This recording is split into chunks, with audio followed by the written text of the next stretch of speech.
के नगर थाना अध्यक्ष इंस्पेक्टर अभिषेक कुमार रंजन के खिलाफ एक बड़ी कार्रवाई की। भ्रष्टाचार के खिलाफ जारी इस अभियान के तहत इंस्पेक्टर के 5 अलग अलग ठिकानों पटना, मुजफ्फरपुर, छपरा, किशनगंज में एक साथ छापेमारी की गई और इसमें करोड़ों की संपत्ति का खुलासा हुआ है। इस मामले में ईओयू आज अभिषेक कुमार रंजन को नोटिस भेजेगी। वहीं ईओयू की कार्रवाई के आधार पर आरोपी इंस्पेक्टर अभिषेक रंजन को आईजी पूर्णिया ने निलंबित कर दिया है।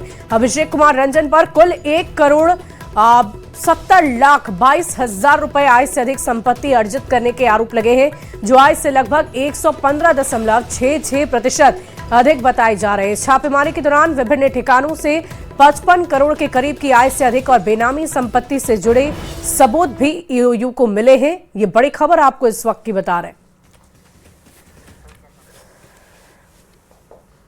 भ्रष्ट लोक सेवक और किशनगंज टाउन थाना के तत्कालीन थाना अध्यक्ष अभिषेक कुमार रंजन को जो है ईओयू आज नोटिस जारी करेगी, पूछताछ के लिए नोटिस जारी करेगी और सोमवार को अभिषेक रंजन को ईओयू कार्यालय पहुंचना होगा। ईओयू कार्यालय आकर के अपनी जो जानकारी है वो ईओयू के अधिकारियों के समक्ष देनी होगी। बताते ये चले कि अभिषेक रंजन के ऊपर जो है भ्रष्टाचार में लिप्त होने का आरोप है, करोड़ों की काली कमाई करने का आरोप है और इस बात की जो गुप्त सूचना है वो ईओयू के एडीजी नैयर हसनैन खान को मिली थी और इस सूचना को पहले एडीजी नैयर हसनैन खान ने सत्यापित कराया। सत्यापन होने के बाद जब इस बात की पुष्टि हो गई कि जो जानकारी मिली है अभिषेक रंजन के विरुद्ध वो सही पाई जा रही है और फिर इसको लेकर के एक विशेष रणनीति बनाई गई, टीम का गठन किया गया और फिर ये टीम जो है अभिषेक रंजन के जो विभिन्न ठिकाने हैं वहाँ पे मंगलवार को जो है वो एक साथ रेड की तलाशी अभियान जो है वो चलाया गया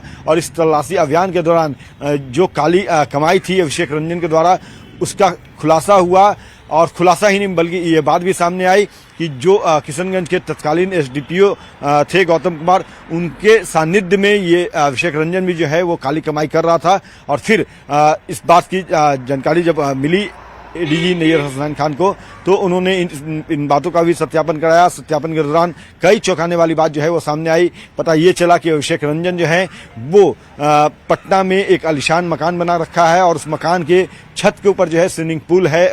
मकान जो है वो 5 स्टार होटल की तरह जो है उसमें सुविधाएं जो है तैयार की गई है। बताते ये भी चले कि जब ईओयू की टीम जो पहुंची थी किशनगंज के अलावा हम बात करें तो छपरा, उसके बाद मुजफ्फरपुर, कई ठिकानों पर जो है ईओयू की जो है वो छापेमारी की कार्रवाई की गई थी और बताते ये चले कि कुल 1,70,22,000 रुपए आय से अधिक संपत्ति अर्जन करने का जो आरोप है वो लगा है अभिषेक रंजन के ऊपर और ये इनके ज्ञात आय से लगभग 115.66% अधिक बताया जा रहा है। और बताते चले कि पटना, मुजफ्फरपुर और छपरा किशनगंज में जब छापेमारी की गई तो इस दौरान 55 करोड़ के करीब आय से अधिक बेनामी संपत्ति से जुड़े जो है दस्तावेज बरामद हुए। और बताते ये भी चले कि पटना, मुजफ्फरपुर, छपरा के साथ साथ दार्जिलिंग, सिलीगुड़ी, दिल्ली, कई जगहों पर जो है अभिषेक रंजन ने अपने साला साली के नाम पर जो है प्रॉपर्टी खरीद रखा है।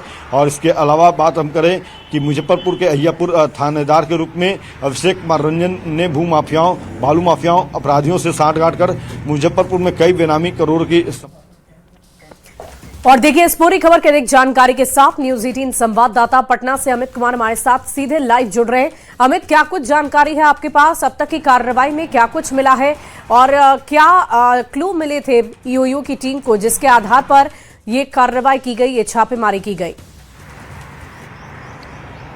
देखिए ये जानकारी जो है गुप्त सूचना ईओयू के जो एडीजी हैं नैयर हसनैन खान, उनको ये मिली थी कि जो कार्रवाई ईओयू ने विगत दिनों जो है किशनगंज के तत्कालीन एसडीपीओ गौतम कुमार के विरुद्ध की।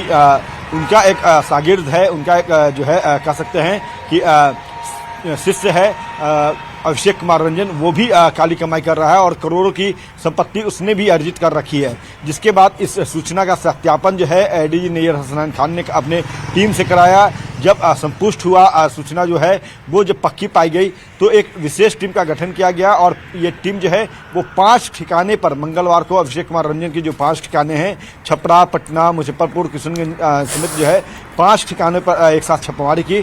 छापेमारी के दौरान 55 करोड़ की जो संपत्ति अर्जित करने का जो मामला है वो पाया गया। और जो अभिषेक कुमार रंजन की जो आय से अधिक संपत्ति जो है वो 115.66 करोड़ का जो है वो अधिक पाया गया। और यही नहीं, ये भी बातें जानकारी में आई कि अभिषेक कुमार रंजन जो है वो सिल्लीगुड़ी, दिल्ली, इसके अलावा पटना, छपरा, मुजफ्फरपुर कई जगह पर जो है कुछ संपत्ति अर्जित कर रखा है।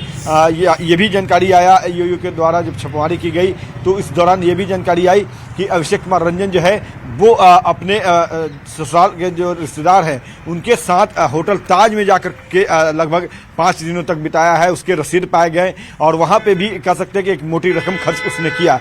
तो ये आय का स्रोत क्या है, कैसे उसने इतने एसेट जो है वो खड़ा किया है, और जो अचल संपत्ति है वो कई संपत्ति को जो है बेनामी संपत्ति उसने अपने साली के नाम पे भी खरीद रखा है। तो इन तमाम बातों को लेकर के जो सत्यापन है वो किया गया। रेड के दौरान जो है इससे जुड़े जो है कागजात बरामद किए गए, सूचनाएं जो है वो सत्यापित हुई। और अब चूंकि अभिषेक कुमार रंजन को जो है वो पुलिस मुख्यालय के निर्देश पर निलंबित कर दिया गया है, तो ऐसे में उससे पूछताछ करना बनता है।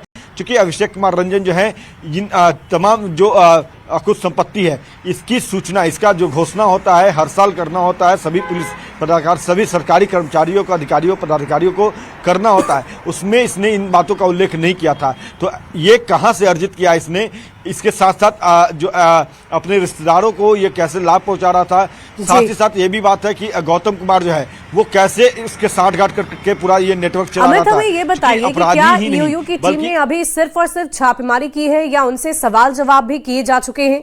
क्या एक बार भी अभिषेक रंजन से ईओयू की टीम का आमना सामना हुआ है? सवालों का जवाब अभिषेक ने अब तक दिया है या नहीं? देखिए, अभी जो है सवाल जवाब नहीं किए गए। अभी जो है वो छापेमारी की गई, तलाशी अभियान जो है वो चलाया गया और जो एविडेंस इकट्ठे करने थे वो आर्थिक अपराध इकाई की जो ये 5 टीमें जो हैं अलग अलग ठिकानों पर जाकर की, चाहे पटना की बात करें, छपरा की बात करें, मुजफ्फरपुर, किशनगंज की बात करें, सभी जगहों पर ये टीम गई थी और वहाँ जाकर के जो सूचना थी, जो संपुष्ट हुई थी, उसके अकॉर्डिंग जो है, उसके अनुसार जो है वो साक्ष्य इकट्ठे किए। वाकई अमित, एक जानकारी और संक्षेप में दे कि कब अब सवाल जवाब होंगे और क्या इसके लिए भी कोई स्पेशल तैयारियां की जा रही है टीम की तरफ से? बिल्कुल अहम सवाल है। और जो जानकारी मिली है ईओयू के जो आला अधिकारी हैं, उच्च अधिकारी, उनसे हमारी बात हुई तो उन्होंने बताया है कि आज ही जो है अभिषेक कुमार रंजन को नोटिस जो है वो भेजा जाएगा और सोमवार को अभिषेक कुमार रंजन को जो है ईओयू कार्यालय पहुंचना होगा। यहाँ आकर के उन्हें अपने जो है तमाम जो सवाल हैं, 100 के करीब में जो सवालों के फहरिस्त जो है वो ईओयू ने तैयार किया है। सबसे अहम बहुत शुक्रिया अमित हमारे साथ जुड़ने के लिए, तमाम जानकारी देने के लिए। महत्वपूर्ण जानकारियां आपने साझा की है।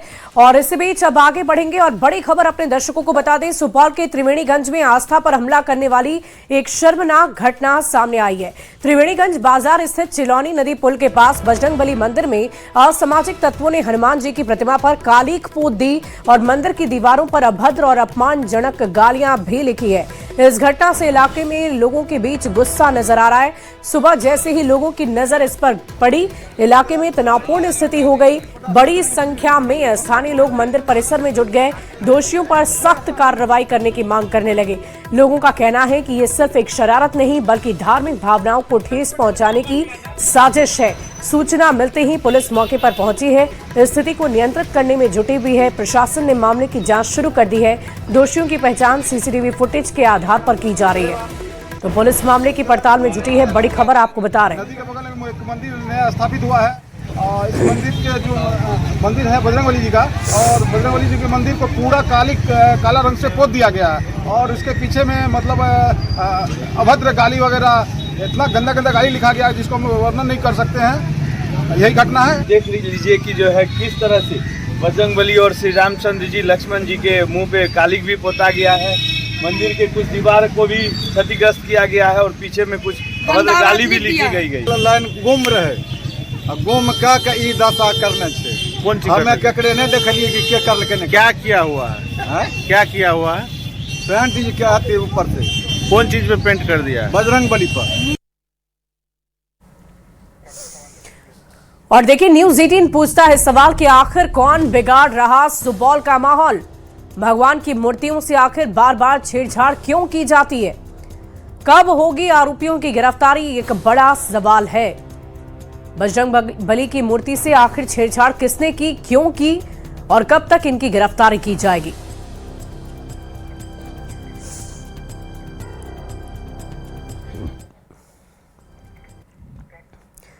बढ़ते आगे अगली खबर मोतिहारी से आपको बताएंगे, जहां साइबर फ्रॉड का पाकिस्तान कनेक्शन सामने आया। पाकिस्तान, नेपाल और खाड़ी देशों में बैठे अपने आकाओं के इशारे पर लाखों करोड़ों की ठगी करते थे।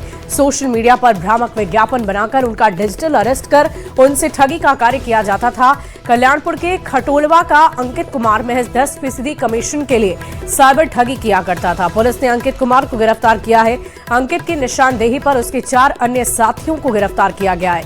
इस वक्त की बड़ी खबर मोतिहारी से आपको बता रहे हैं। ये बड़ी जानकारी सामने आ रही है। साइबर फ्रॉड का पाकिस्तान कनेक्शन देखने को मिला है और फिलहाल पुलिस इस पूरे मामले की पड़ताल में जुटी हुई है।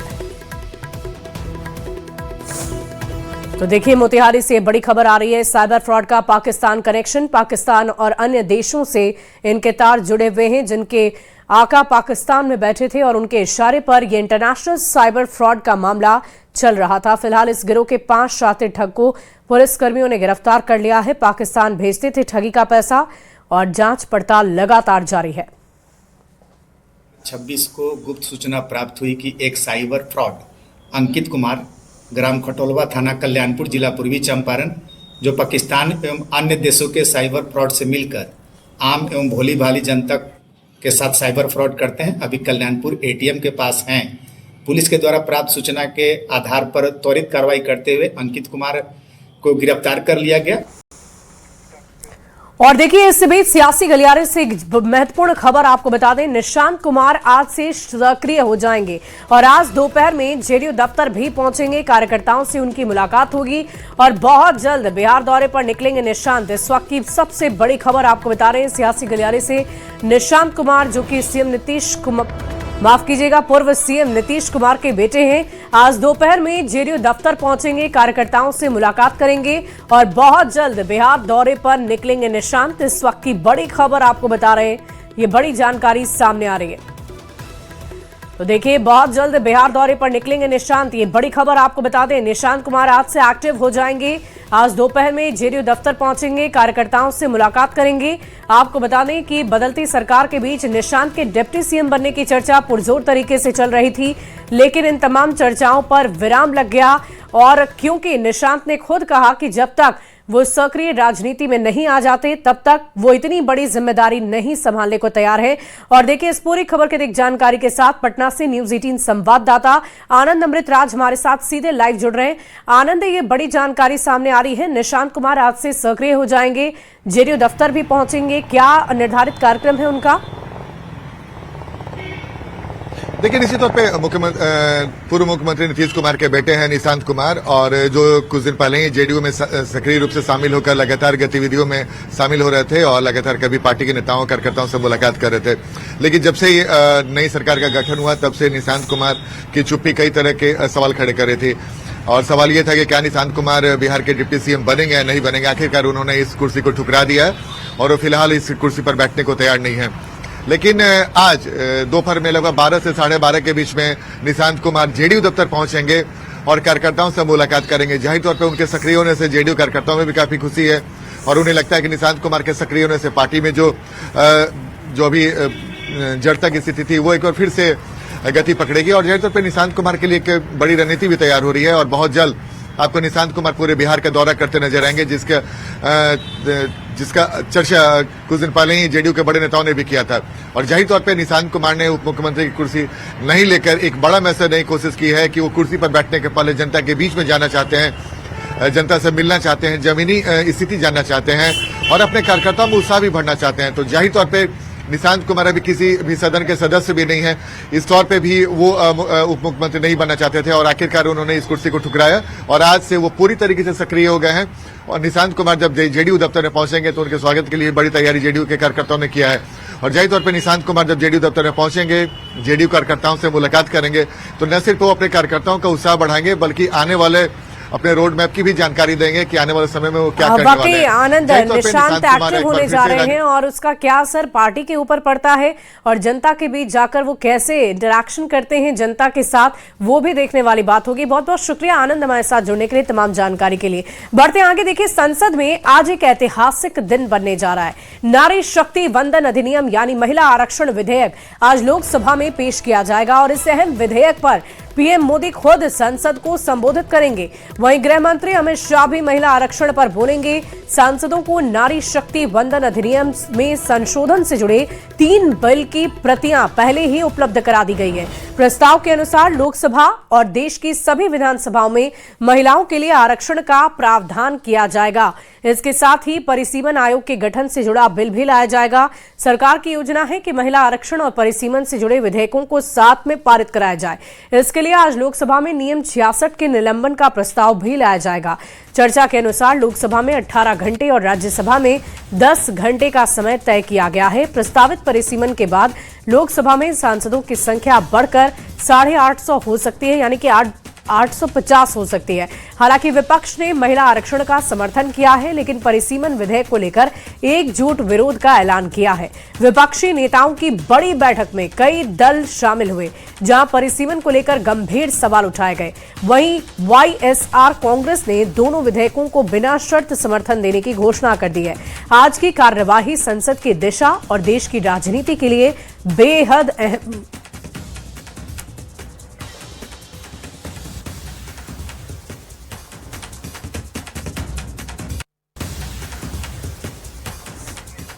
तो देखिए, आज की ये संसद का सत्र काफी महत्वपूर्ण होने वाला है और राजनीति के लिए बेहद अहम मानी जा रही है।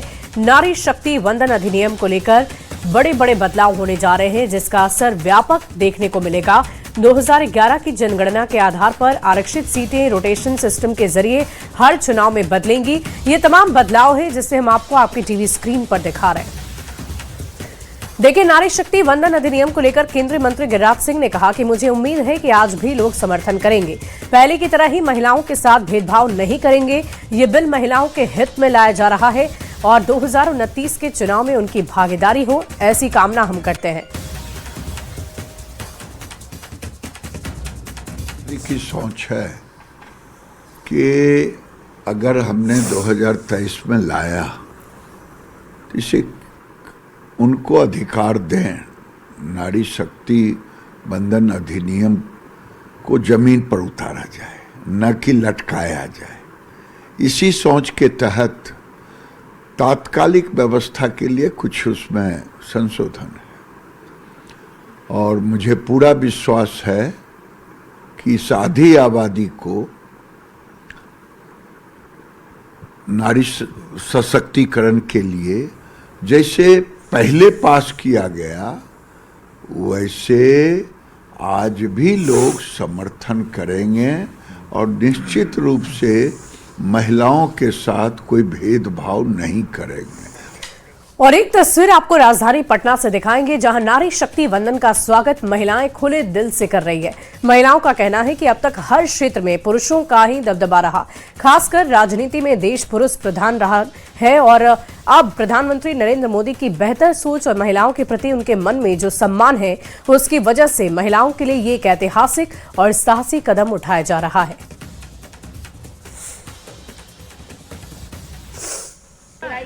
नारी शक्ति वंदन जो है उसको लेकर के महिलाएं क्या सोचती है पटना की, हम बात करते हैं। हम आए हैं यहाँ पे महिलाओं के बीच बात करने के लिए। क्या नाम है आपका? पुष्पा सिन्हा। पुष्पा जी, ये बताइएगा कि नारी शक्ति वंदन जो आ रहा है उसको लेकर के क्या कहेंगे? वो बहुत अच्छा स्कीम है, जो भी है बहुत अच्छा है। पहले तो पुरुष प्रधान देश था, हमारा देश पुरुष प्रधान था, लेकिन अब स्त्री लोग आगे बढ़ रही है। कितना पुरुष का ये सब सहते रही। अच्छी बात है, होना चाहिए ये। क्या लगता है राजनीति में महिलाओं का आना कितना बेहतर होगा? बहुत अच्छा है, जरूरी है ये होना। जी, उना दबते हैं, हम ही लोगों को दबाते हैं खाली। औरत मजबूर है। नहीं मजबूत है, मजबूत नहीं, औरत मजबूर करते हैं वो लोग। वार्ड के चुनाव में महिलाएं आई तो चीजें बदली है, देश स्तर पर महिलाओं की भागीदारी बढ़ेगी राजनीति। बहुत अच्छा है महिलाओं के लिए। आपको क्या लगता है राजनीति में महिलाओं का सक्रिय होने से समाज कितना बदलेगा? बदलेगा जी, औरतों को आगे आना चाहिए, क्योंकि हमारे देश में औरतें अभी बहुत पीछे हैं और औरतों के लिए जब तक समाज में औरतें आगे नहीं बढ़ेगी तब तक औरतों का विकास नहीं हो सकता। तो अभी तो फिलहाल महिलाएं तो आई नहीं है, है ना। अभी तो पुरुष ही बने हुए हैं यहाँ बिहार में, लेकिन जहाँ जहाँ भी महिलाओं के लिए मोदी जी किए हैं तो वो न्यूज में हम लोग देखते हैं, जो देख के बहुत ही खुशी होता है। तौर पे कहीं न कहीं कह सकते हैं कि नारी जो है वो सशक्त होंगी तो समाज जो है सशक्त होगा। कहा भी गया है कि महिला जो है वो समाज का निर्माण करती हैं, परिवार का निर्माण करती हैं। और अब तक देखा गया है तो राजनीति में अपराधियों का भी दबदबा रहा, पुरुषों का बोलबाला रहा, लेकिन अब जो है जब नारी शक्ति वंदन जो है वो एक्ट लागू होगा, उसके बाद न सिर्फ राजनीति में चेहरे बदलेंगे, स्वरूप बदलेगा, बल्कि देश में भी जो है बड़ा बदलाव होगा, ये मानना है महिलाओं का। कैमरा पर्सन संत के साथ अमित कुमार, न्यूज 18 पटना। वहीं नारी शक्ति वंदन अधिनियम को लेकर राजनीति और फिल्म जगत से जुड़ी हस्तियों ने क्या कहा है, वो भी आपको सुनवाते हैं। गाँव में महिलाओं को 33% आरक्षण देने की प्रक्रिया को काफी लंबे इंतजार के बाद ही सही व अन्य इसे आगे बढ़ाने की सही व अब इसे आगे बढ़ाने की कार्रवाई का हमारी पार्टी स्वागत करती है। मैं बहुत खुश हूँ कि इस बार हमारी संसद में इस बात को उठाया जाएगा, डिस्कशन की जाएगी और बहुत वक्त लग गया है। ये हम बात करते रहते थे 33% रिजर्वेशन की, तो अभी ये सही। पहले जो गीता मुखर्जी जी बनी मैं उस समय उसके सदस्य थी। पिछले 30 वर्षों से हम लोग संघर्ष कर रहे हैं, तो ये जब आ जाएगा तो हमें लगेगा हमारा संघर्ष पूरा हुआ। मोदी जी, नारी शक्ति वंदन अधिनियम के लिए धन्यवाद। हमारे बारे में सोचने के लिए दिल से धन्यवाद। ये कानून महिलाओं को आगे बढ़ने का मौका देगा, उन्हें एक नई पहचान और सम्मान मिलेगा। Our gracious humble thanks to Honorable Prime Minister of India Shri Narendra Modi ji कि हम सब लड़कियां प्रेरित तो होती हैं, इंस्पायर भी होती हैं, एम्पावर भी होती हैं, और साथ ही साथ जो अमेंडमेंट्स होते हैं it's for all we girls, ladies and women to excel in our endeavours. So thank you to honourable prime minister. ऐतिहासिक कदम है और चूँकि महिलाएं हमेशा से ही सशक्त रही हैं, लेकिन अब पॉलिटिकली जो उनका प्रेजेंस बढ़ाने के लिए हमारे आदरणीय प्रधानमंत्री जी का जो ये उनके द्वारा उठाया गया कदम है और उनके कार्यकाल में उन्होंने इतने बड़े बड़े फैसले लिए हैं, और ये तो ऐसा फैसला है जिसको इतिहास हमेशा ध्यान रखेगा। और मैं बड़ी अपने आप को सौभाग्यशाली मानती हूँ क्योंकि मेरे भी राजनीतिक सफ़र में मैं ये सारी चीज़ों की साक्षी बन रही हूँ। और फिलहाल इस बुलेटिन में